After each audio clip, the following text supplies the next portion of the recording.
বরগুনার পায়রা নদীতে তাপবিদ্যুৎ কেন্দ্রের কয়লার জাহাজে কাটা পড়ছে শত শত জেলের জাল দড়ি।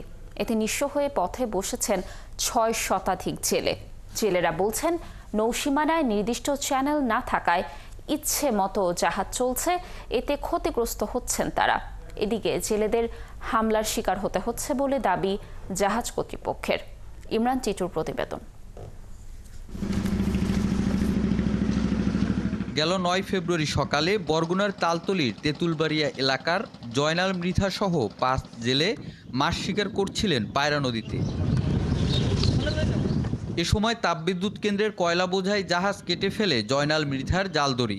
তার অভিযোগ, এবারই প্রথম নয়, গত ১.৫ বছর ধরে এমনভাবে বারবার জালদড়ি কাটা পড়ছে কয়লার জাহাজে।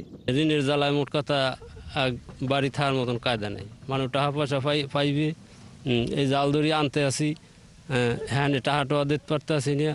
জেলেদের তথ্য মতে গত এক সপ্তাহে পায়রা সংলগ্ন ৫০ কিলোমিটার এলাকায় ৬ শতাধিক জেলের জালদড়ি এভাবে কাটা পড়েছে কয়লার জাহাজে।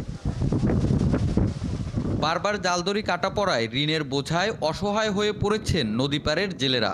বোটে বোটে বারবার যদি ক্ষতি করে তার ৪-৫টার সংসার, মানুষ তো একজন না দুইজন না। সংসার চলে ঈদ দিই ৪-৫ কাটলে হ্যাঁ নাকি মনে করেন সংসার চলে। থামাইত করলে তো থামাইবি না, আর মোরা যদি আগুনে দিই যারা যে হেরা উঠতে কয়লা আছে না ওইগুলো পাক্কায়। কোনো পরিবেশ নাই যে আমাদের স্ত্রী সন্তান যে মানুষদের খাইবে। এদিকে জেলেদের মাছ শিকার বন্ধ থাকায় প্রভাব পড়েছে উপজেলার গোটা মৎস্য ব্যবসায়। নৌরুটে জাহাজ চলাচলে নির্দিষ্ট চ্যানেলের দাবিও তুলেছেন জেলেরা। প্রত্যেকটা জাহাজ আসলে অন্তত ১০০ জেলের জাল কাটি লইছে। ২০০ জায়গার মধ্যে দিয়ে যদি একটা রোডম্যাপ দেয়, ওই ২০০ জায়গার মধ্যে দিয়ে নামা ওঠা করলে আমাদের জেলেরা যেন অভিযোগ দিতে পারে যে এই আমাদের এই ক্ষতি হয়েছে। প্রশাসনের মাধ্যমে হোক, টিওনের মাধ্যমে হোক, তারা যেন সঠিক সিদ্ধান্ত দেয়। এমন ঘটনায় বিপাকে পড়েছেন কয়লা নিয়ে আসা জাহাজ চালকরাও। জালদড়ি কাটার বিষয়টি স্বীকার করলেও তাদের দাবি, জেলেরাও তাদের উপর হামলা করেছে। চ্যানেলের নির্দিষ্ট ভয়াবাতি নাই, এ কারণে জেলেরা আমাদের উপরে অত্যাচার নির্যাতন করে। মানে যেমন কিরকম কিনা জাঙ্গা, ওরা আরো যুগ দেখ থেকে মানে এই জাঙ্গাটা মানে আমি জাল ফেলাম তুমি আসতে পারবে না, ওই জাঙ্গাটাতে আমি জাল ফেলাম তুমি আসতে পারবে না। এদিকে পরিবেশ কর্মীরা বলছেন, অযোগ্য স্থানে কয়লা ভিত্তিক তাপবিদ্যুৎ কেন্দ্র স্থাপনের কুফলে ভুগছেন জেলেরা। কয়লা ভিত্তিক তাপবিদ্যুৎ কেন্দ্র সেটা একেবারে ডিসিশন ভুল।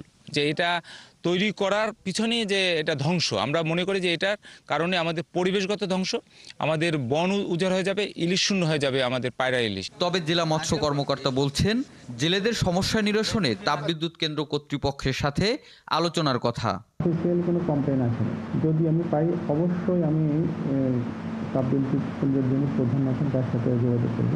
তবে আমরা জেল প্রধানের জন্য আমরা বসে একটা মিটিং করে ওনার সাথে সময় নিয়ে মিটিং করে আমরা একটা সুন্দর সলিউশন বের করব। জাহাজে কাটা পড়ে চলতি বছরে অন্তত ৫ কোটি টাকার জালদড়ি ক্ষতিগ্রস্ত হয়েছে বলে দাবি জেলেদের।